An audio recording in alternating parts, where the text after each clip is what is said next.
Good morning and welcome to the Core Connection. I'm Mira Rubin here with you on Enlightened World Network. And today's topic is life by design.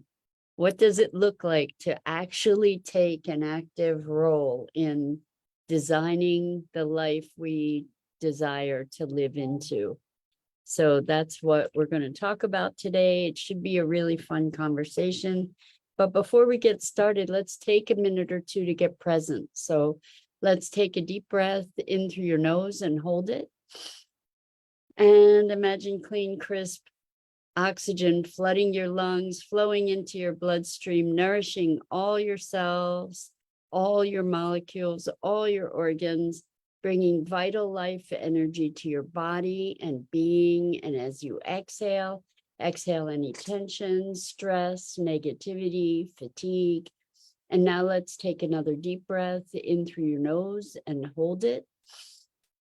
This time, imagine brilliant, bright light lighting you up from the inside out, illuminating, electrifying, and energizing all your cells, all your molecules, all your electrons, creating a brilliant beam of light and energy from your heart out into the world. And as you exhale, exhale any remaining tension, stress, negativity, fatigue, and now let's press our palms together, vigorously rub your hands together to feel the friction, the pressure, the temperature, the motion. Allow all those sensations to bring you present right here, right now, into this remarkable physical form that enables you to experience life. Welcome, welcome, welcome. Good morning, Rosalind. I see you're here from YouTube this morning. The Facebook connection got reset yesterday, so it might work better today than it did yesterday. But in any case, it's wonderful to have you here with us. And welcome to everybody else who's joining us. And today we're talking about life by design. And I think this is a really great conversation to have. So many of us just kind of live life by default. You know, we go for a job just to have a job, not because it's a job that we connect with necessarily. We fall into situations and we don't really look at what do we really truly deeply desire and how can we make that be, how can we create that as part of our lives? And I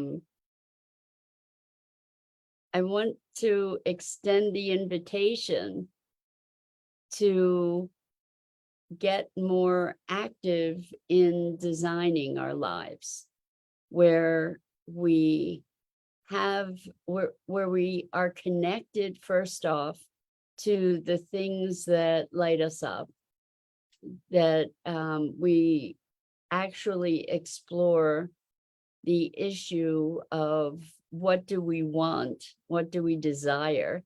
You know, it's so funny in the coaching work that I do. One of the things that comes up a lot is shaping our lives, designing our lives, and the question of, well, what do you want? What do you actually desire? And it's a very confronting question because it can be very disruptive. It can be a question that prompts us to actually challenge the things in our lives that are existing. And so if we get in touch with what we really desire, then it might mean that we have to make some sometimes radical changes. And so many of us find it easier to live with the devil we know than the devil we don't, you know, like going into the unknown, or even even the fear or challenge of going for something that we really care about and not making it, that can also be an impediment to taking on that challenge, taking on the challenge of really looking at what we dream of, what we desire. And this still makes me laugh and shake my head at the same time, that I have a friend who years ago I said, well, what about, what do you dream of? And they were like, nope, not going there. Just shut it down like right that quick. It was amazing. And it was because they had a plan. They saw how they were going to work through their life, and the dreams would get in the way. And I wonder, if not now, when, like at least to be laying the groundwork for our dreams. You may not be able to, it's not necessarily advisable to drop everything and follow your dream. But you can plan for it. You can start laying groundwork. You can be moving in that direction. And when you know what you want, when you know what your dreams are, life has a way of conspiring to support that, and in a very magical way. And it doesn't always look the way that you would imagine. It doesn't always look the way that you would plan it out, but things happen. The planets align, so to speak, in very mysterious ways. And one of the things that could be an impediment to following our dreams, or even to allowing ourselves to entertain our dreams, is that then we might become dissatisfied with the way things are, and we might become impatient and create all kinds of suffering for ourselves. But I liken it to having a course chartered, like having a destination, not chartered, but having a destination. The way that you get from here to there could change. Maybe you'll take side trips, maybe there will be unexpected adventures or pitfalls that you encounter along the way, but that destination is still held as an intention rather than a goal. And the distinction that I make between intentions and goals is goals are time delimited and based on certain expectations, right? Where an intention, in my lexicon anyway, has more flexibility, more fluidity to it. And we can find ourselves tripping and falling on the way to an intention, and then we can still hold the intention. It can accommodate those missteps or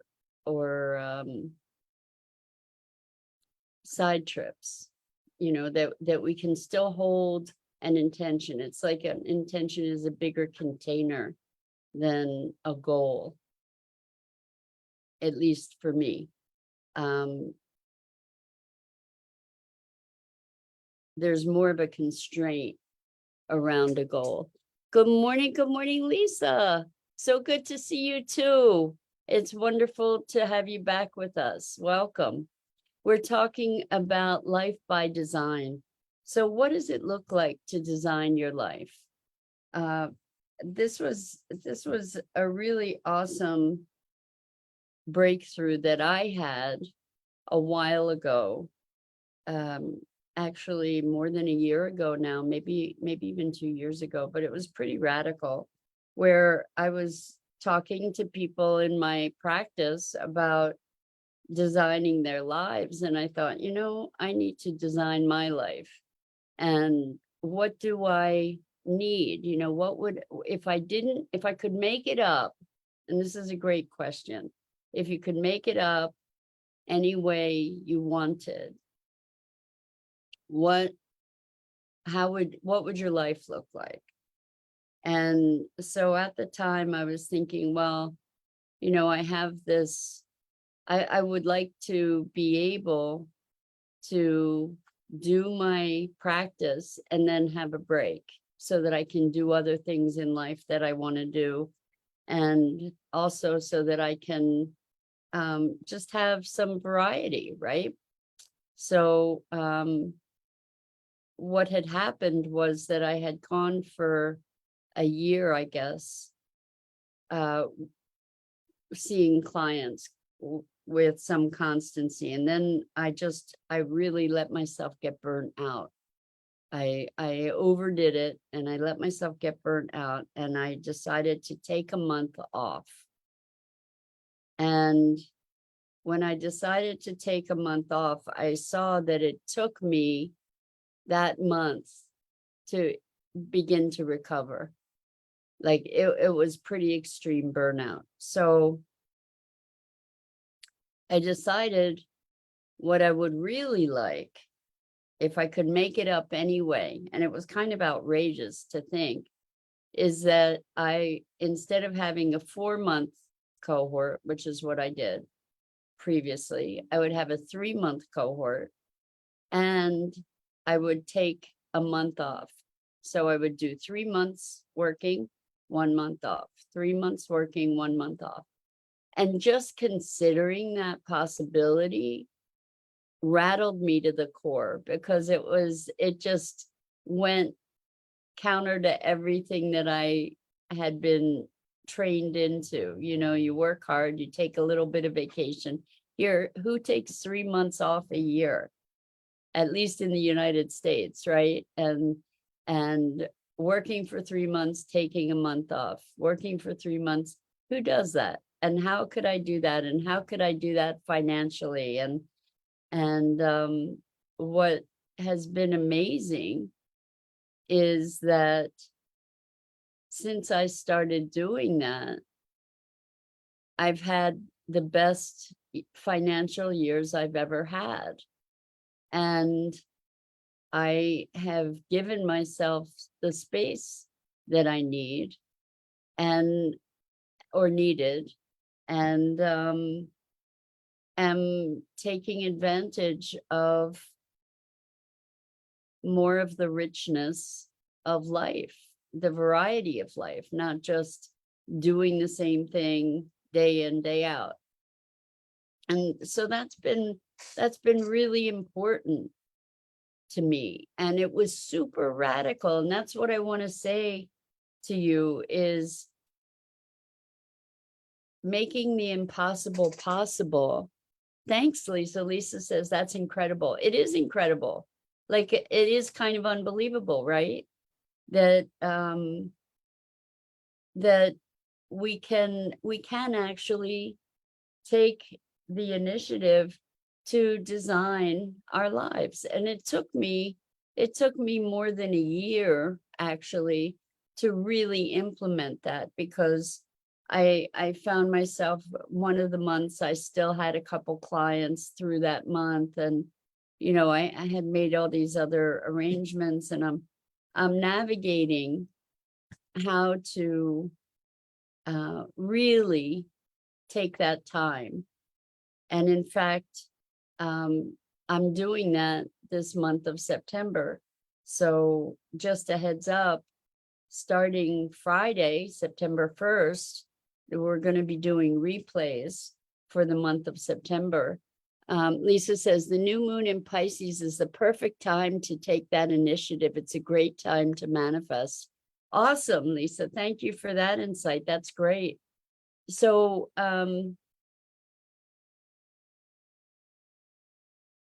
I really encourage you to be willing to have the courage, encourage, give you courage, right? To encourage or embody courage, to really look at designing your life. Like what in your life, how do you want to live your life? What do you want your life to look like? And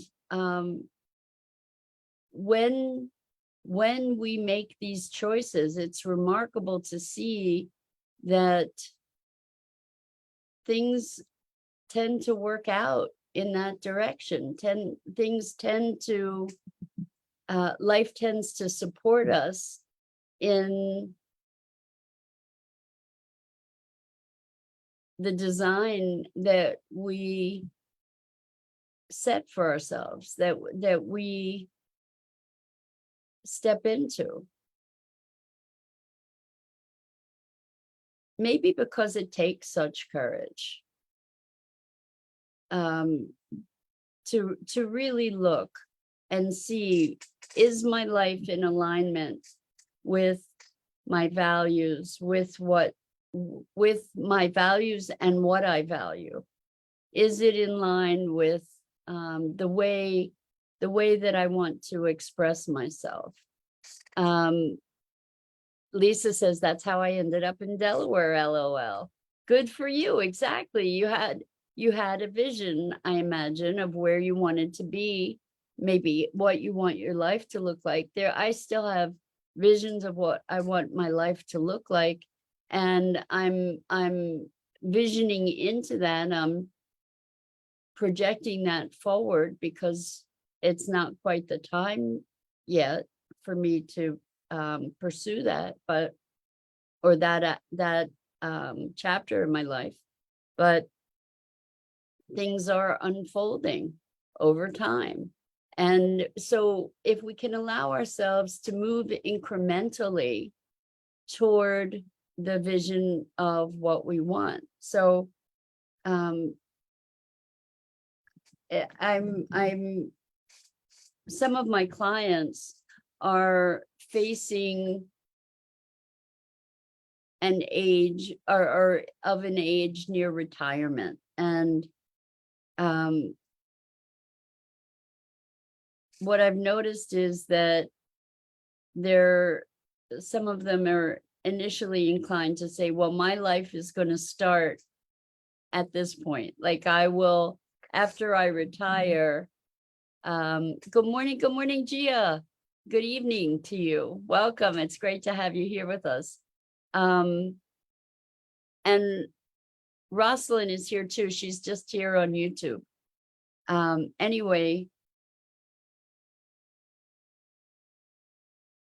I lost my train of thought a little bit.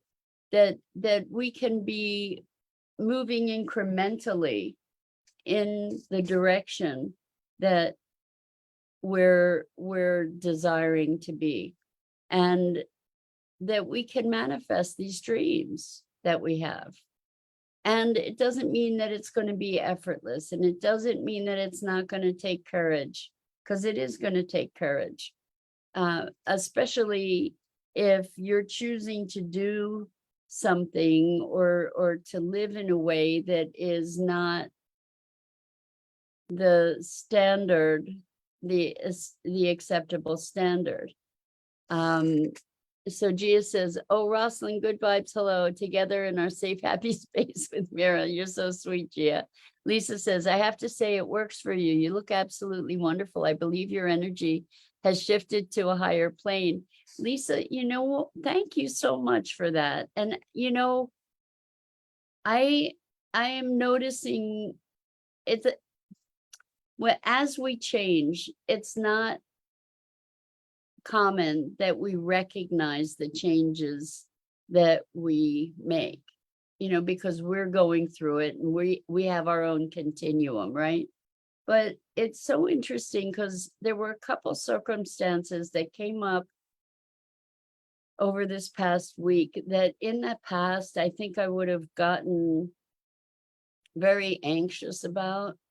And there was no anxiety, there was no raising of the heart rate, there was no reaction. It was just being able to deal with, just to address the situation. And I think that there is an ease about that.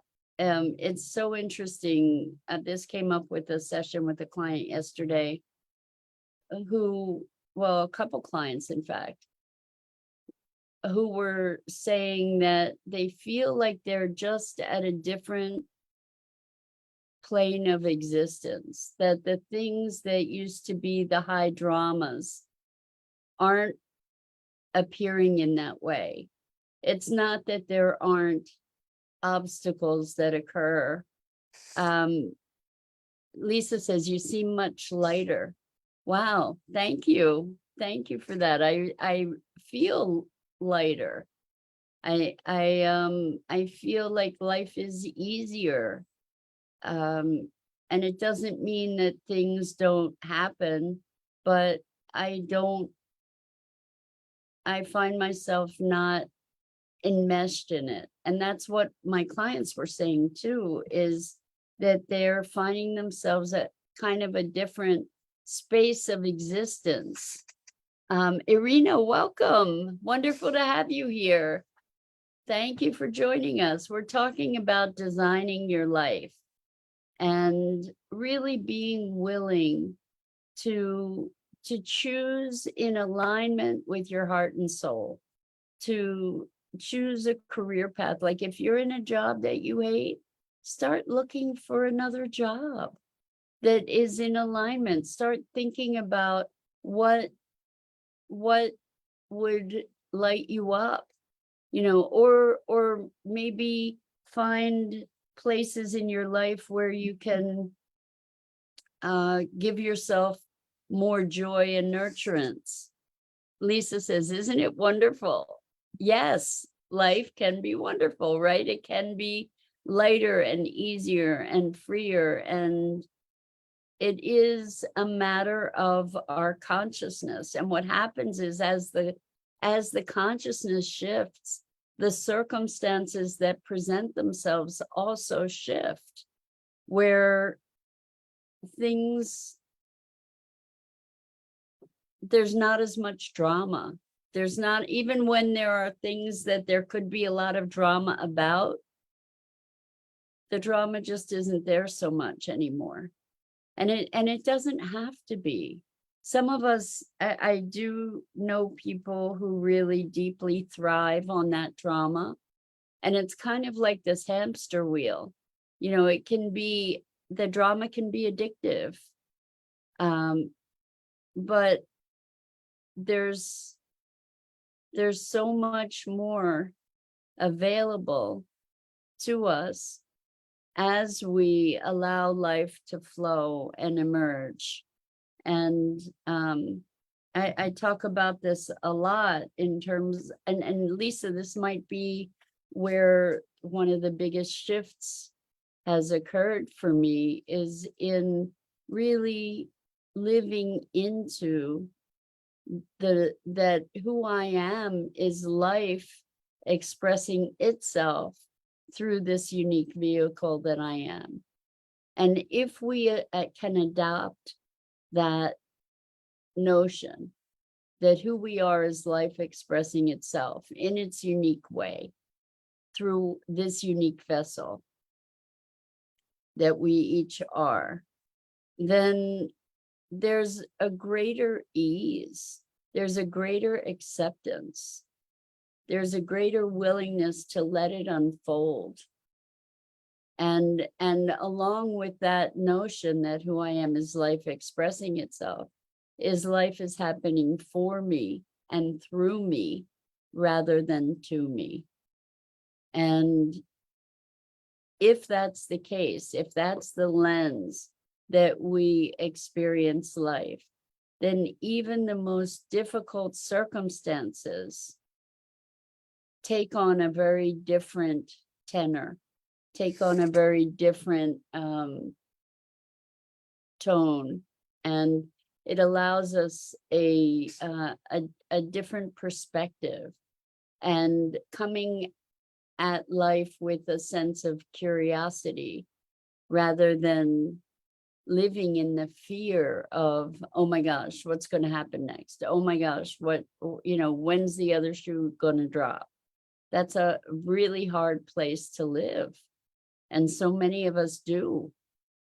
And, to be always anticipating the next crisis, just waiting for things to go wrong.